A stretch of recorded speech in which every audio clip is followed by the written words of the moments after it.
मंच पर विराजमान श्रद्धेय स्वामी ज्ञानानंद जी, विश्वविद्यालय के कुलपति, हमारे पुराने मित्र प्रोफेसर विनय पाठक जी,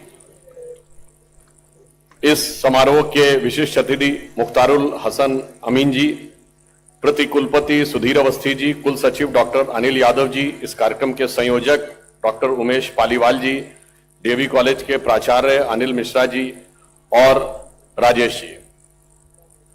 आज हम सब यहां जब गीता के विषय के ऊपर श्रद्धेय स्वामी जी के सानिध्य में एकत्र हुए हैं तो ये एक अत्यंत सुखद संयोग बनाता है। वो संयोग क्या है? जैसा अभी मैं तो ये कहना चाहूंगा कि जब स्वामी जी ने उद्बोधन दिया और धर्म क्षेत्र के मर्मज्ञ उपस्थित हों तो मेरे विचार से जो लोग राजनीति के क्षेत्र में काम कर रहे हैं उन्हें श्रवण करना चाहिए, वाचन नहीं करना चाहिए। वाचन करना अनाधिकार चेष्टा के समकक्ष है, परंतु आदेश हुआ है तो मैं उनके ही उद्बोधन में से कुछ सूत्र लेकर आपके समक्ष विचार व्यक्त करता हूं। जैसे उन्होंने कहा पूर्व में कि जो मनुष्य का जन्म है, गीता में भी कहा गया है, बहुत दुर्लभ है। हमारे यहां तीन चीजें बहुत दुर्लभ मानी गई हैं। त्रयः दुर्लभा प्राप्नोति, मनुष्यत्वम, मुमुक्षत्वम, सज्जनानाम संगति।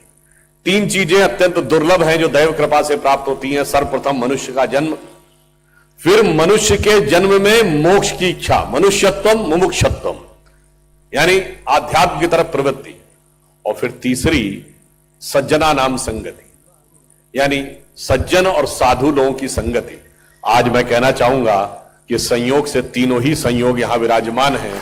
स्वामी जी भी हैं, कई पूज्य संत मंच पर विराजमान हैं, तो और आप सब लोग कहीं न कहीं उस आध्यात्मिक विचार से प्रेरित हैं, तो तीनों का ही संगम हमें यहां दिखाई पड़ रहा है। इसलिए मैं कह सकता हूं कि एक बहुत अच्छा और उचित संयोग है। अभी स्वामी जी ने इस विषय की तरफ रेखांकन किया कि जीवन के प्रबंधन में किस प्रकार की भूमिका गीता के द्वारा निभाई जा सकती है। तो मुझे स्मरण आता, चूंकि मैं सामाजिक क्षेत्र में और राजनीतिक क्षेत्र में कार्य कर रहा हूं, तो मुझे ध्यान आता है कि गीता क्या भूमिका राष्ट्र समाज के प्रबंधन में निभाती है। भारतीय संविधान के मूल प्रतिलिपि में जो कुछ एक चित्र अंकित हैं, उनमें एक चित्र भगवान कृष्ण का अर्जुन को गीता उपदेश देते हुए भी चित्र है। और संयोग की बात यह है कि वो संभवतः उस पेज पर है जिसपे directive principles of the constitution लिखे हैं, यानी नीति निर्देशक तत्व लिखे हैं। मुझे लगता है कि यदि भारत के संविधान और भारत के जनमानस का नीति निर्देशन किसी के द्वारा हो सकता है तो गीता से अधिक उपयुक्त ज्ञान का वह प्रतीक नहीं हो सकता। और एक और मैं कह सकता हूं, चूंकि वो गीता का उपदेश देते हुए चित्र है तो वो एकमात्र बोलता हुआ चित्र है, क्योंकि बाकी सब में तो चित्र हैं और गीता में भगवान कृष्ण बोल रहे हैं। और यह प्रेरणा कहां से मिलती है? मैं तो स्मरण करना चाहता हूं कि आज हम स्वतंत्रता के अमृत महोत्सव वर्ष में आ गए। स्वतंत्रता की शुरुआत हुई तो सबसे पहले 1905 में जब लोकमान्य बाल गंगाधर तिलक ने पूर्ण स्वराज्य का उद्घोष दिया था। उनको प्रेरणा कहां से मिली थी? लोकमान्य तिलक ने गीता का अध्ययन किया और उनकी प्रख्यात पुस्तक है गीता रहस्य। तो यानी स्वतंत्रता का प्रथम उद्घोष जो होता है, पूर्ण स्वराज्य, उसकी प्रेरणा कहीं ना कहीं गीता से आती है। दूसरे नंबर पे 1909 में महात्मा गांधी ने पुस्तक लिखी हिंद स्वराज, जिसमें उन्होंने स्वराज की अवधारणा कैसी होगी, यानी भारत की स्वतंत्रता का स्वरूप क्या होना चाहिए, इसके बारे में पूरा उन्होंने एक विस्तृत विवरण दिया। और महात्मा गांधी लिखते थे, जब कभी मुझे जीवन में संशय होता था तो मैं जाकर गीता पढ़ता था और गीता के ही किसी न किसी भाग को पढ़कर मेरे मन में प्रेरणा आती थी। और आप सबको तो याद होगा, महात्मा गांधी ने तो कौसानी में जाके अनासक्ति योग के ऊपर पूरी पुस्तक लिखी है जो गीता से प्रेरित थी। इसलिए हमारे स्वतंत्रता और सामाजिक आंदोलन का जो प्रारंभ हुआ वो कहीं ना कहीं गीता के प्रारंभ से होता था। तो इसलिए बहुत उपयुक्त था कि directive principles of the constitution में गीता दिखाई पड़े। और जब अमृत काल आया है, आप याद करिए, 2014 में जब माननीय प्रधानमंत्री नरेंद्र मोदी जी इस देश के प्रधानमंत्री बने और वो अपनी विदेश यात्रा पे गए, पहली अमेरिका यात्रा पे, तो आप सबको ध्यान होगा उन्होंने तत्कालीन अमेरिकी राष्ट्रपति बैरक ओबामा को क्या भेंट किया था? श्रीमद् भगवत गीता। ठीक है, कुछ लोगों को अच्छा नहीं लगा था, तो मैं कहना चाहता हूं कि ये कर्मों का फेर था या कर्मों का दंड था कि जिन लोगों को अच्छा नहीं लगा था वो कहां खड़े थे और जिन्हें अच्छा लगा था वो कहां खड़े।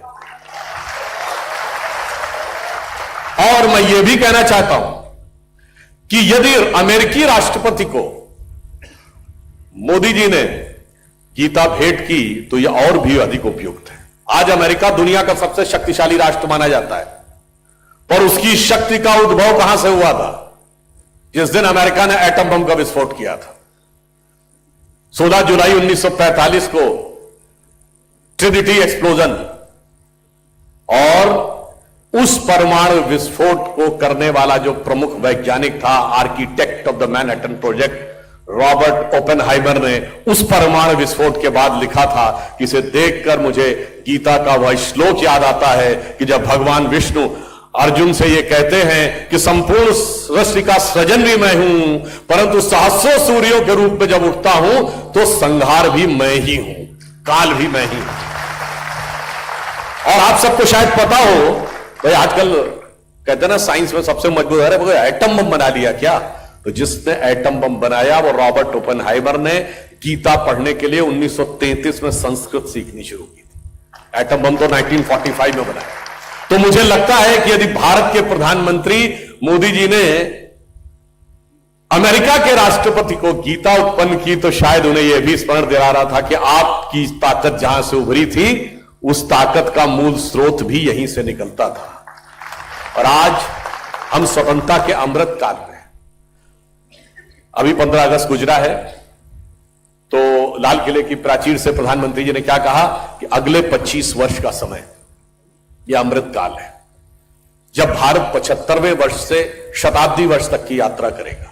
और यह अमृत काल इसलिए महत्वपूर्ण है कि देश की जो युवा पीढ़ी है आज 25 वर्ष के बाद, हम लोग तो बुजुर्ग हो गए होंगे, यही पीढ़ी किसी न किसी महत्वपूर्ण स्थान पर बैठकर देश का दिशा निर्देश कर रही होगी। तो यह अमृत काल मूलतः युवा शक्ति से प्रेरित है, परंतु इस युवा शक्ति को प्रेरणा कहां से मिलेगी? अमृत काल का अमृत तत्व कहां से निकलेगा? वो अमृत तत्व निकलेगा, वो प्रसिद्ध श्लोक आप सबको पता होगा, सर्वोपनिषदो गावो दोग्धः गोपाल नंदना पार्थो वत्स सुधी भोक्ता गीता दुग्धामृतम महत्। सभी उपनिषदें गाय हैं, भगवान कृष्ण उसको दोहने वाले ग्वाले हैं, अर्जुन बछड़े हैं और गीता रूपी अमृत तुल्य दुग्ध जो उससे निकल रहा है वह गीता है। और हम जो भी सज्जन लोग उसका पान कर रहे हैं वह सब साधु और संत जन है। तो मुझे लगता है अमृत काल का अमृत तत्व तो गीता रूपी अमृत से ही निकलेगा। और इसमें एक और बात महत्वपूर्ण है, जानते हैं इसी श्लोक में वो संदेश है जो समाज, मानवता और विश्व को भी एक संदेश देगा। क्या? वो कहते पार्थो वत्स सुधी भोक्ता, यानी अगर गाय से दूध निकालना है तो उसके लिए वत्स यानी बछड़े की आवश्यकता है। क्यों? क्योंकि हम प्रकृति के उस सिद्धांत को मानते हैं कि गौ माता के लिए जो दूध का निर्माण हुआ है वो सबसे पहले उसके बछड़े के लिए हुआ है। तो पहला अधिकार उस वत्स का है, पहला अधिकार उस बछड़े का है, वो माध्यम बनेगा तब बाकी को दूध मिलेगा। हम उनमें से नहीं है कि मशीन लगाई और दूध निकाल लिया। इसीलिए केमिकल फर्टिलाइजर बोए और धरती से निकाल लिया, जमीन में ट्यूबवेल लगाया, पानी खींच लिया, और आज हालत क्या हो गई कि पूरे विश्व के सामने एक इकोलॉजिकल इंबैलेंस का प्रॉब्लम क्रिएट हो गया। आज हम कहते हैं कि दुनिया की पिछली 100 साल सबसे शानदार थे साइंस एंड टेक्नोलॉजी के डेवलपमेंट में। मनुष्य ने क्या क्या प्रगति नहीं की कि एक जमाने में वायरलेस का सिग्नल नहीं होता था, आज टेलीकॉम रिवॉल्यूशन है, 5G और 6G का दौर की बात हो रही है, सैटेलाइट्स पूरी दुनिया में है, आज जेनेटिक इंजीनियरिंग आ गई है, DNA आ गया है, पैथोलॉजिकल टेस्टिंग आ गई है।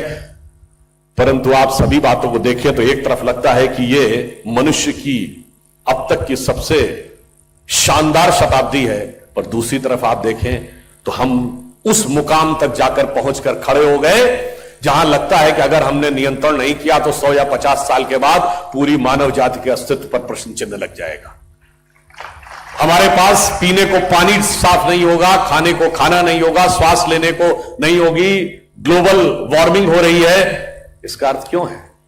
इसलिए है, अगर इस नजरिए से देखें तो ये मनुष्य जाति की सबसे खतरनाक शताब्दी में से एक है, क्योंकि पूरी की पूरी ह्यूमन रेस के एग्जिस्टेंस पर क्वेश्चन मार्क लग जाए, ऐसा कभी नहीं हुआ। ये क्यों हुआ? हमने वत्स के भाव को नहीं समझा, हमने प्रकृति को माता नहीं समझा। हम जब गाय को माता, गीता को माता, गंगा को माता, धरती को माता, प्रकृति को माता मानते हैं, भारत को माता मानते हैं, तो हमारे मन में यह भाव बहुत स्पष्ट हो जाता है कि माता से पोषण लिया जाता है, शोषण नहीं किया जा सकता।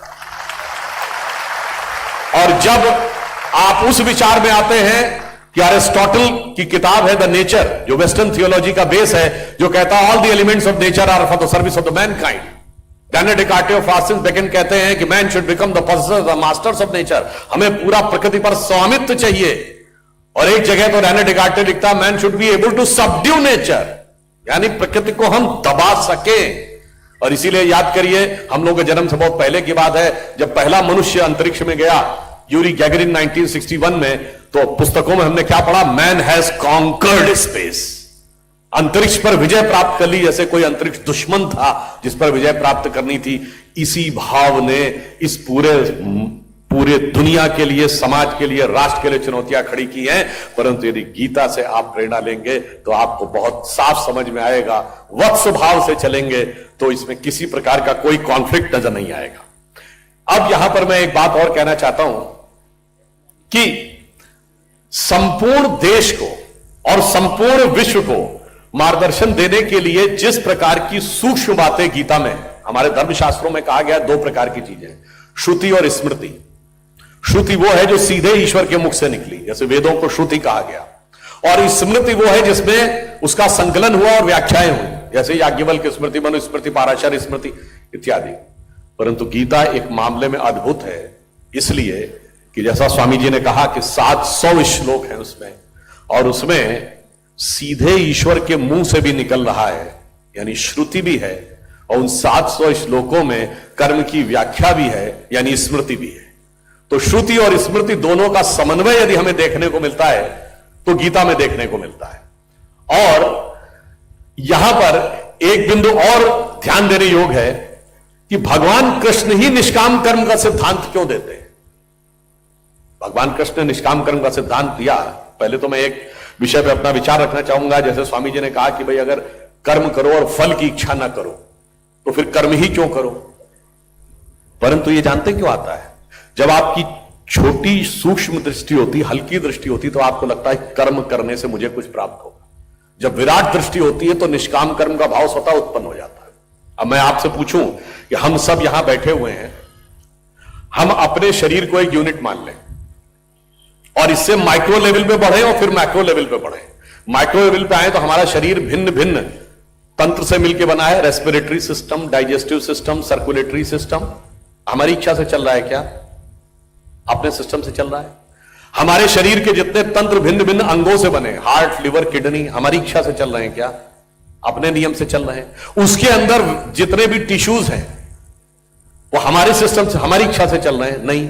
उसके अंदर सेल्स के अंदर प्रोटोप्लाज्म के अंदर होने वाले chemical reaction, cellular microbiological reaction, उसके अंदर बनने वाले मॉलिक्यूल्स एटम्स के साथ डिस्ट्रीब्यूट होकर, और एटम के अंदर एक इलेक्ट्रॉन और उसके तरफ चारों तरफ घूमते प्रोटॉन, इसमें से कौन हमारी इच्छा से चल रहा है? हमारी इच्छा से तो नहीं चल रहा है। अब आइए आप विराट पे, हम खड़े हैं, इस धरती पे खड़े हैं, धरती का इकोलॉजिकल सिस्टम हमारी इच्छा से चल रहा है।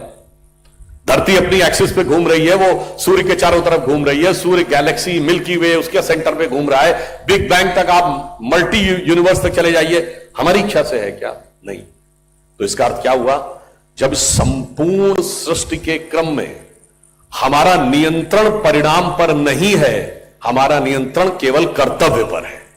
इसलिए जिस भी स्थान पर जो भी भूमिका ईश्वर ने दी है, यदि आप इस विराट सत्य को समझ पाएंगे तो आपके मन में स्वतः निष्काम कर्म का भाव उत्पन्न हो जाएगा कि मुझे अपना कर्तव्य करना है, बाकी इस विराट सृष्टि क्रम को चलाने वाला ईश्वर स्वतः हमें उसका उपयुक्त फल देगा। इसीलिए गीता में भगवान कृष्ण ने अर्जुन से कहा, क्या कहा है? निमित्त मात्रम भव सव्यसाची। इसलिए उन्होंने कहा तुम निमित्त मात्र बन जाओ, जो होना है वो कर्मों के अनुसार होना है, तुम्हें केवल कर्तव्य करना है। और जब निष्काम कर्म की बात कही तो इसलिए मैं कह रहा हूं, इसमें ऐसा नहीं है कि आपको कर्म का फल नहीं मिलना है, कर्म का फल मिलना है, पर वो एक बड़े वास्ट सिस्टम के थ्रू मिलना है। इसलिए आप जितनी कंसंट्रेशन के साथ अपना कर्म करेंगे, वास्ट सिस्टम के अंदर उसका रिजल्ट देने का जो व्यवस्था है वो स्वयं है। इस जन्म में मिलेगा, अगले जन्म में मिलेगा। कोई किसी का कार्य व्यर्थ नहीं जाता। जैसे आज आप सब कोई कहे अरे अगला पिछला जन्म किसने देखा है, तो मैं ये कहना चाहता हूं भाई, आप में से कितने लोगों को ये पता है कि आप जो आज खाना खाते हैं वो बोन मैरो में कितने दिन में पहुंचता है? 40 दिन। जो 40 दिन पहले आपने खाया था वो आज आपकी बोन मैरो में, आपको तो पता भी नहीं 40 दिन पहले आपने क्या खाया था। और आज जो खा रहे हैं वो व्यर्थ नहीं जाने वाला है, वो 40 दिन के बाद भी आपका साथ देगा। तो आपने जो सैकड़ों दिनों में जो कुछ खाया पिया वो आपके साथ है। तो ऐसा नहीं है कि आपको भले ही ना पता हो कि 40 दिन पहले और 100 दिन पहले आपने क्या खाया है, पर वो आपके शरीर में है, गुड एलिमेंट के रूप में भी, इन्फेक्शन के रूप में भी। तो आपको भले ही ना ध्यान हो कि हमने पूर्व जन्म में क्या किया है, परंतु वो आपके साथ है। इसलिए कहा गया है कि हम इस विषय के ऊपर और निष्काम कर्म का भाव कैसे प्राप्त करेंगे।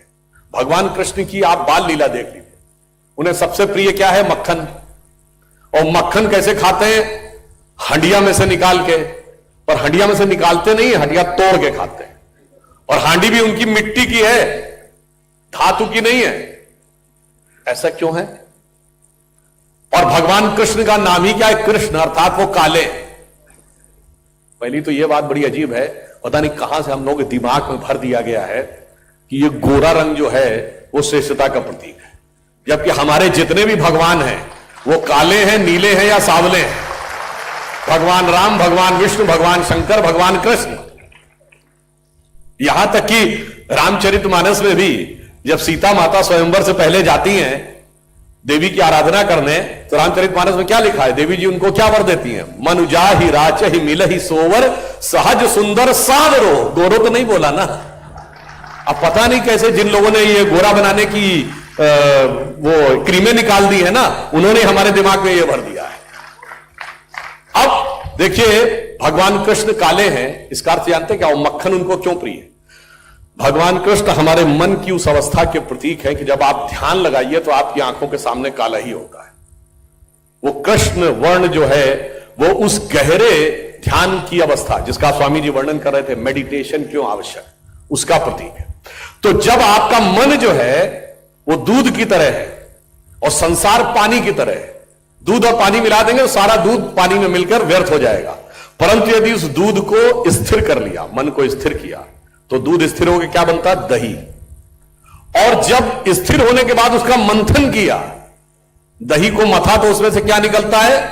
मक्खन।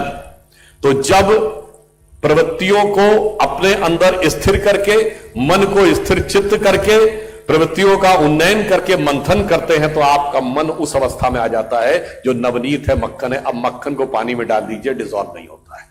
यानी अब आप मन की उस अवस्था में जाकर कर्म करिए तो निष्काम कर्म आप कर सकते हैं। इसीलिए भगवान कृष्ण को, और मैंने आपसे कहा वो हंडिया मिट्टी की क्यों है? क्योंकि वो मिट्टी शरीर का प्रतीक है।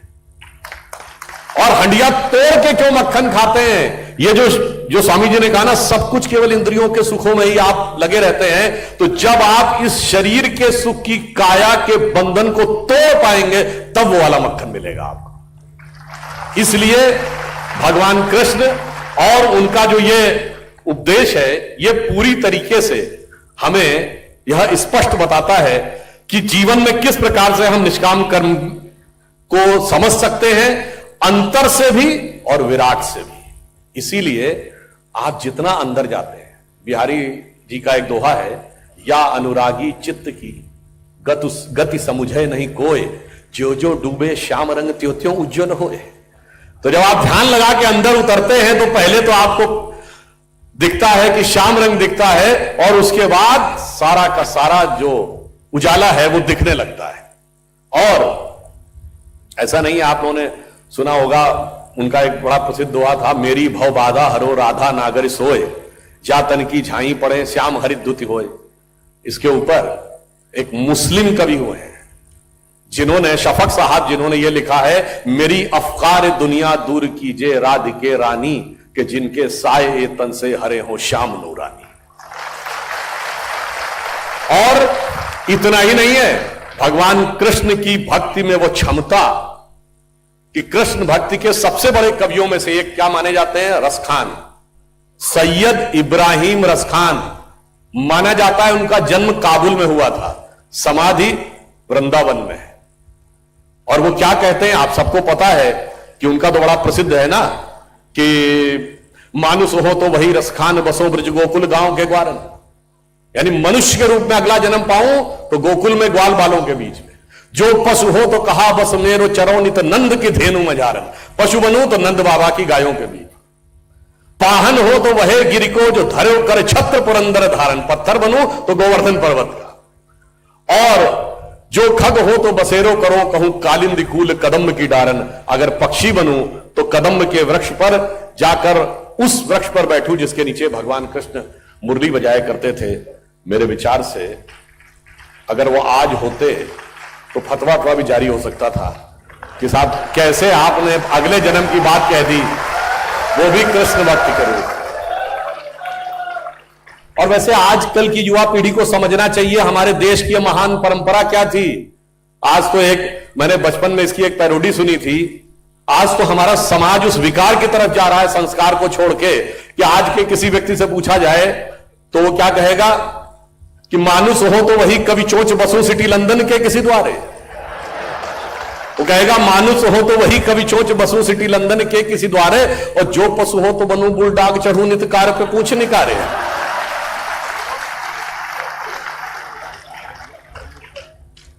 तो मैं सिर्फ यह कहने का प्रयास कर रहा था कि हमारे अंदर का जो भाव है वो कितना गहरा है। अभी स्वामी जी ने इस विषय का जिक्र किया कि हमसे टीवी डिबेट में पूछा गया कि 5 चीजें क्या हैं, तो मैं याद दिलाना चाहता हूं उन 5 चीजों का स्रोत यह था कि पिछले 15 अगस्त को जब प्रधानमंत्री जी ने कहा था कि हम अमृत काल में जा रहे हैं, तो 5 बातें उन्होंने कही थी कि अमृत काल में 5 हमारे लक्ष्य हैं। नंबर 1, भारत को विकसित राष्ट्र बनाना है, 2047 तक नंबर 1 की अर्थव्यवस्था बनानी है। दूसरा क्या था?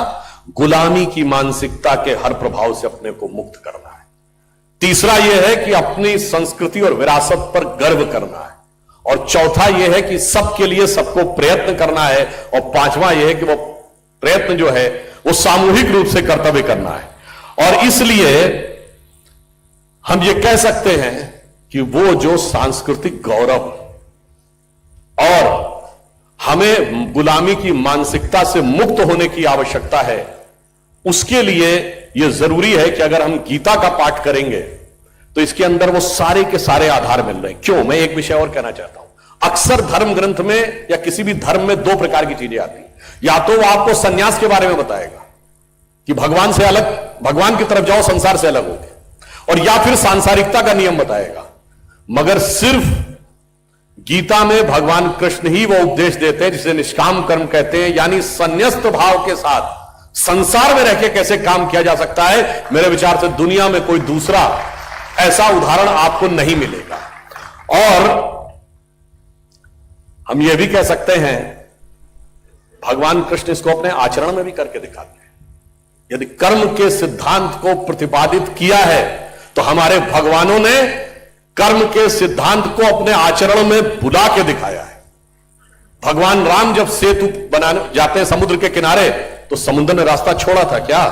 नहीं छोड़ा, बल्कि प्रकट होकर कहता प्रभु ये तो आपकी दी हुई मर्यादा है, कैसे छोड़ सकते हैं? कहीं और छोड़ दिया था, आप लोग पढ़िएगा तो। मैं किसी का नाम नहीं लेना चाहता, मगर बाकी जो हो गए समुद्र ने रास्ता छोड़ा था, हमारे यहां रास्ता नहीं छोड़ते। अब आइए भगवान कृष्ण को अगर आप देखें तो उनके प्राण कैसे छूटे। तो कहा जाता ना, द्वारिका में बहेलिया ने छुपकर तीर मार दिया।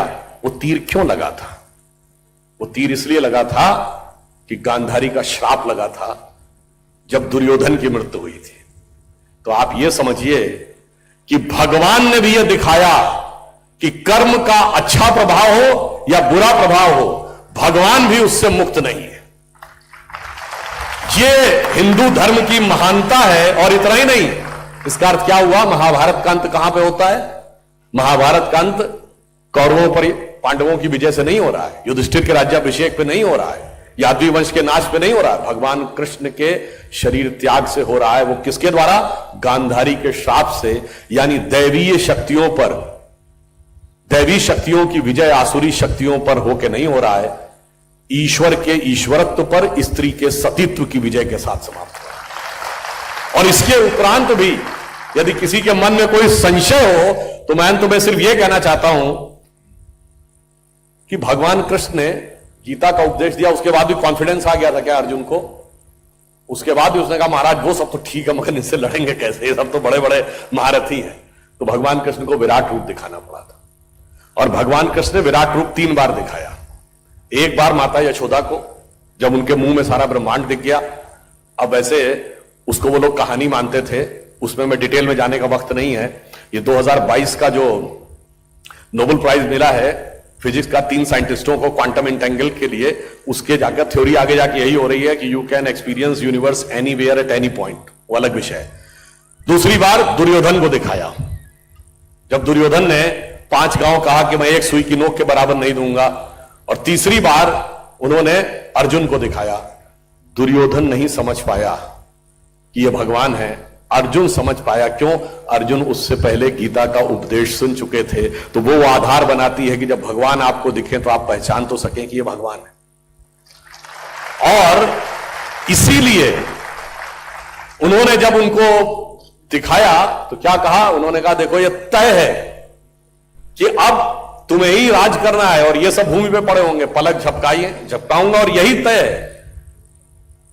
तो उन्होंने, अर्जुन ने कहा कि महाराज ये तय है तो फिर किस बात का रक्तपात करना है? आप पलक झपकाइए, मैं सिंहासन बैठाऊंगा और ये जमीन पे पड़े होंगे। तो भगवान कहते हैं वो तय तो है, मगर मिलेगा कर्म के सिद्धांत के अनुसार ही। क्योंकि अगर बगैर कर्म के सिद्धांत के देना हो तो पत्थर को तो राजा क्यों ना बना दूं? तो इसलिए आप यूं समझिए, मैं आपको सिर्फ यह भी कहना चाहता हूं कि अगर हमारे देश का भी, अब जैसा स्वामी जी ने कहा कि एक बदलाव आया है, एक विराट स्वरूप उभर रहा है, तो आप समझिए कि भारत का वक्त आ गया है। कैसे? मैं एक पंक्ति में बताता हूं। एक दौर था जब हम वर्ल्ड के पावर सेंटर थे, हम ही इंटेलेक्चुअल सेंटर थे, हम ही इकोनॉमिक सेंटर थे, हम ही मिलिट्री सेंटर थे। 2500 साल पहले जब भारत का डिक्लाइन हुआ, आज से 2500-2600 साल पहले, तो पावर सेंटर वर्ल्ड का कहां शिफ्ट हुआ? आज का Iran, king Darius of Persia.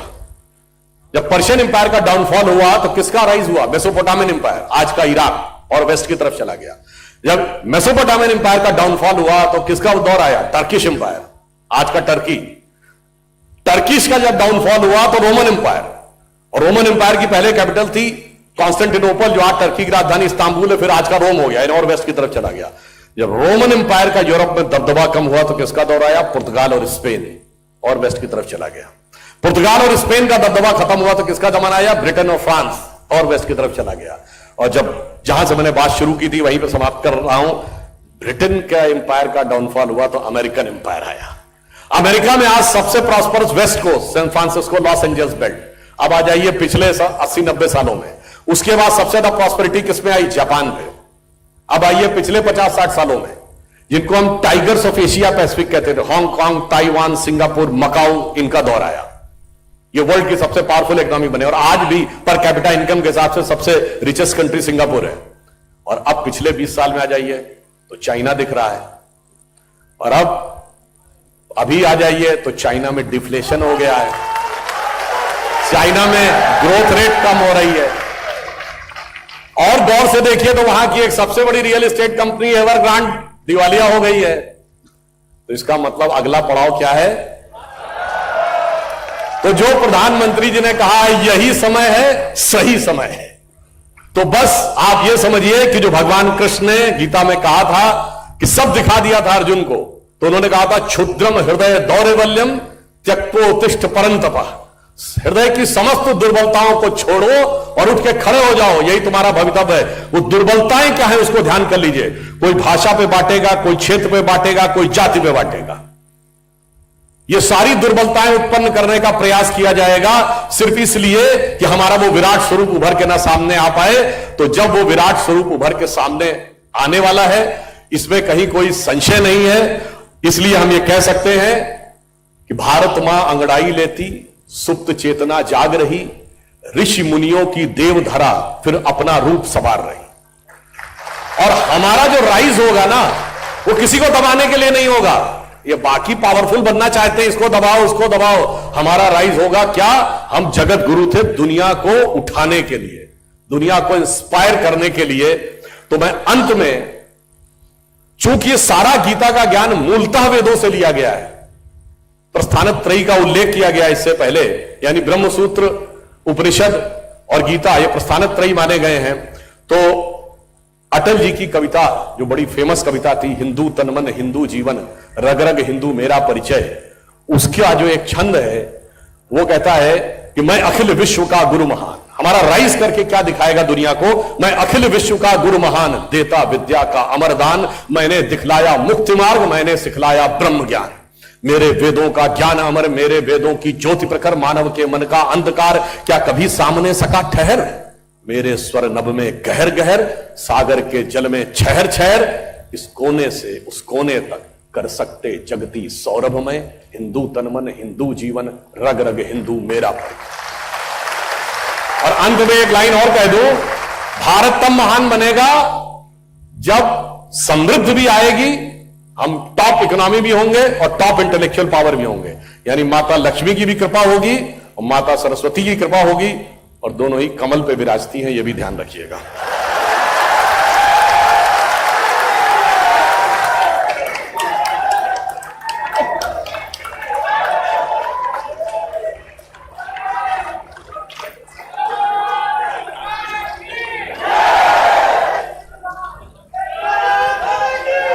धन्यवाद सर, आपके उद्बोधन का परिचय यहाँ हॉल में जयकारों से मिल रहा है।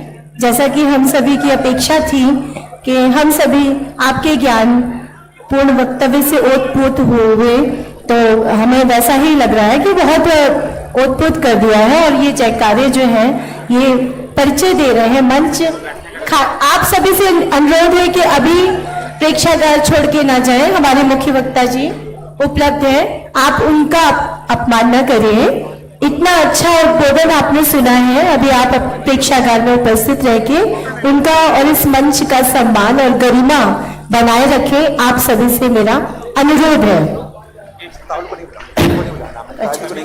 अच्छा, सभी आगंतुक से सादर निवेदन है कि जो आपके पास पर्चियां हैं, उन पर्चियों से 1 घंटे के उपरांत स्मारिका अपनी जो यहाँ पर सुरक्षित है लेकर ही जाएंगे।